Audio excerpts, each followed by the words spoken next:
Have you ever pondered the impact of foreign religions on Africa's cultural identity and social fabric?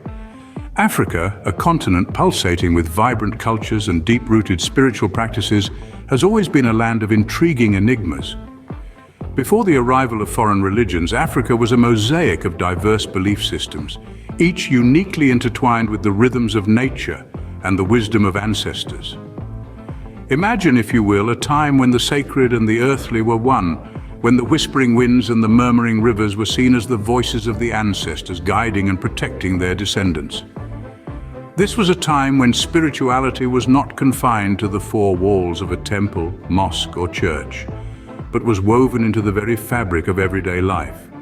However, this harmonious symphony of spirituality would soon face a discordant note. But then a wave of change swept across the continent.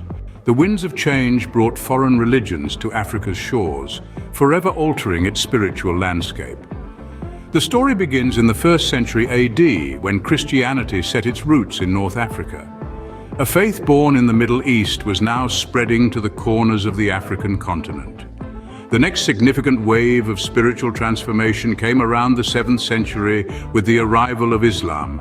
This new faith, hailing from the Arabian Peninsula, found fertile ground in Africa.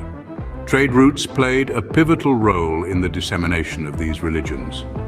Later, the age of colonization saw Europeans bringing Christianity along with their flags, while Muslim traders and missionaries continued to spread Islam. These religions, with their foreign origins, began to intertwine with the cultures, politics, and lives of the African people. These foreign religions slowly but surely started to eclipse Africa's traditional belief systems. The infiltration of foreign religions was not without its repercussions.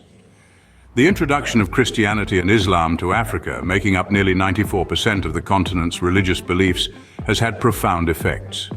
On the one hand, these faiths have contributed to societal development and unity, offering a common ground for communities to connect and bond. They've also influenced cultural practices, leading to a unique blend of traditions that beautifully represents Africa's resilience and adaptability.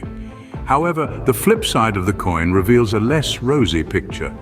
The clash between these imported faiths and traditional African beliefs has sometimes sparked conflicts, creating religious tensions that still persist today. Additionally, some argue that the same nations who introduced Christianity to Africa are also at the forefront of promoting practices that contradict traditional African values, further straining the relationship. Indeed, the impact of foreign religions on Africa is a complex tapestry of change. So what does this mean for Africa's spiritual identity and future? As we reflect on the enduring influence of foreign religions in Africa, we cannot ignore the significant shifts they have brought to the continent's spiritual outlook. Christianity and Islam, together accounting for nearly 94% of religious adherents, have woven themselves into the fabric of African society, shaping cultures, values, and even political landscapes. Yet as we look to the future, we see a resurgence of traditional beliefs, a rekindling of ancestral faiths that once held sway. This resurgence is not a rejection of foreign faiths, but rather an amalgamation, a fusion of old and new, foreign and indigenous. Religious diversity in Africa is not just a fact of life, but a testament to the continent's dynamic and enduring spirit. The interplay of different faiths, the blending of belief systems, speaks volumes of Africa's resilience and adaptability. The story of foreign religions in Africa is a story of transformation, a story that continues to unfold.